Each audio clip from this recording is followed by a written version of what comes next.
So he has named his wife and children as stress, strain, torture. You getting married is because of your needs. You were not born with your wife, were you? You better remember that all your life. You married and tied up the other person with you because you have needs. You did not do it for the other person's sake. Yes or no? Let's be straight about this. It doesn't matter how bad your situation is. In 3 days' time, you can bring it to a semblance of peace. If not love, if not ecstasy, at least you can bring it to a peaceful state in 3 days' time if you are willing, 100%. The same problem every human being faces, stress, strain. Why? Why are you making it universal?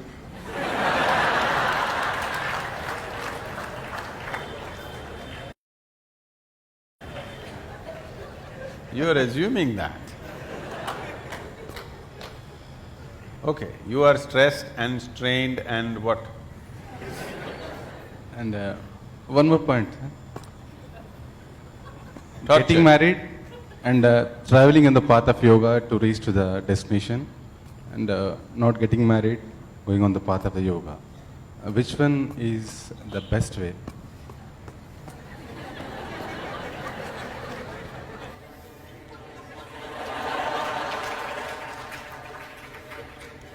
So he has named his wife and children as stress, strain, torture.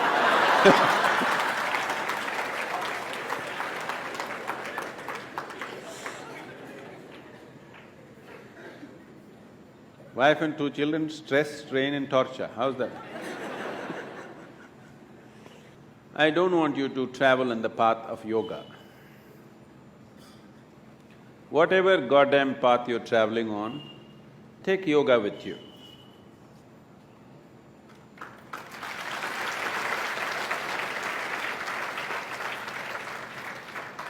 It will make the path easy and beautiful. Whether you go north or south, if it is dark, you take a torch, isn't it? Only northward people take torch, southern people take darkness with you. Is there such a thing? No. So, you getting married is because of your needs. You were not born with your wife, were you? You were born like this, a complete human being. Because you have certain needs, physical, psychological, emotional, maybe financial, social, that also is there, right? So, various needs. Marriage is generally supposed to be a package which deals with all these needs. Physical needs, psychological needs, emotional needs, social needs, sometimes financial needs also. So it is a comprehensive package that if you get married, all these problems are solved in one shot. Sometimes they may refuse to fulfill some of your needs. So you get stressed, strained and tortured. I want you to understand, you married for your well-being, not as some sacrifice for somebody's sake. You married for your needs and your well-being, isn't it? You better remember that all your life. You married and tied up the other person with you because you have needs. You did not do it for the other person's sake. Yes or no? Let's be straight about this. Yes or no? Yes. You remember this? If you remember this, you live in little gratitude, okay? You… if not all the 5 pancha and the 5 needs, at least 2 you fulfill for me, thank you very much, isn't it? All the 5 perfectly, maybe they did not fulfill. At least 2 or 3 they fulfilled, right? Your husband or your wife? Did they, didn't they? If they did not fulfill anything, I don't think you would be there by now. Yes or no? If they did not fulfill any of your needs, I do not think you would still be there. They are fulfilling some needs, a few things maybe they are not able to fulfill. So are you. You are also not able to fulfill every one of the needs of the other person. Some you're fulfilling, some you're not, isn't it so? So, why did this become stress, strain and torture?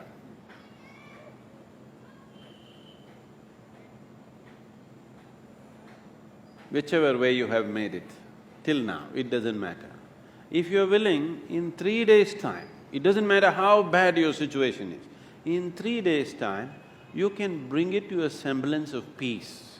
If not love, if not ecstasy, at least you can bring it to a peaceful state in 3 days' time if you are willing, 100%. Yes or no? At least you can shut up. Simply, whatever happens. Peace will happen. And maybe they will love it.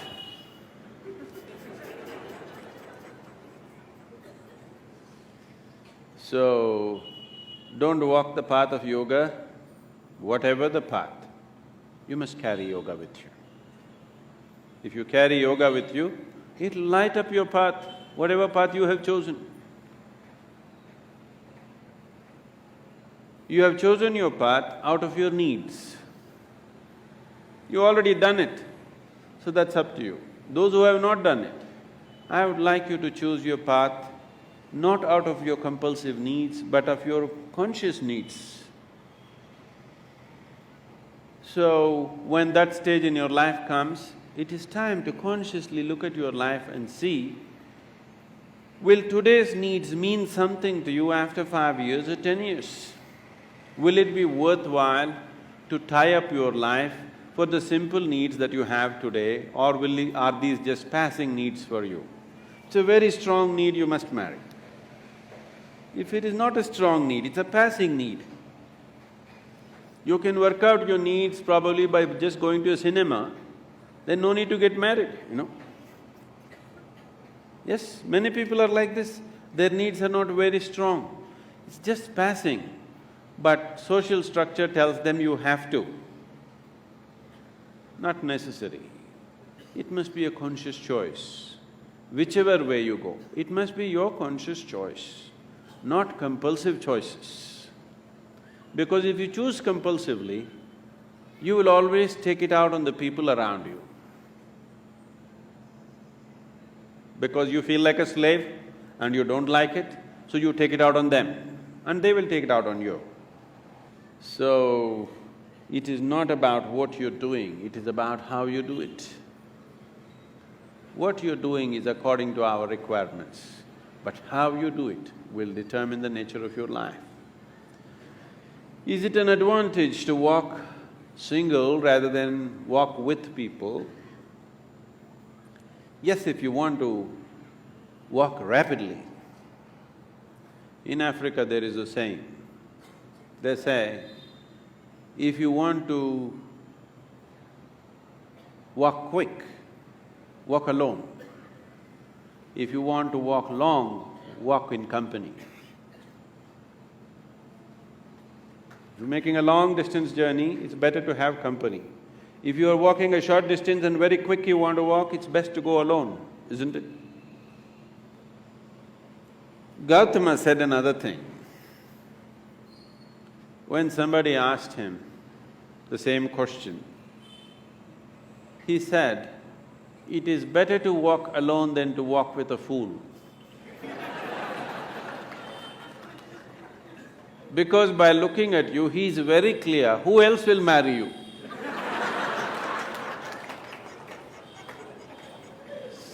So that is Gautama's way of working. So he said, he's always discouraging people to take company. He said, this life is a brief walk, why do you need company? When you leave this body, it's a long place, there I will be there. This is the offer. But you think life is long. So maybe you need company, if you need company, you take it. but how you conduct this company is very important. If you want to conduct this sensibly, one of the most important things that you need to do, particularly with your children, you must do this, is your psychological and your emotional framework should be around the basic fact of life. The basic fact of life is that you're mortal. Your psychological and emotional structure should be formed around your mortality. This is most important. If you're constantly aware that this is a brief life, any moment you will fall dead actually, then you would organize your life and conduct your life in a certain way. When you know time is ticking away, any moment you will be knocked down, you have no time to get angry with somebody, isn't it? You have no time to fight with somebody here. You have no time to sit there depressed for a long period of time because tick, tick, tick, tick, it's going away. Because your psychological structure is organized around your immortality, because of that, you have lot of time to fight, to be depressed, to be frustrated, to fret, to fume. You have lot of time. So it's very, very important that everybody organizes their psychological and emotional structure around the mortal nature of our existence.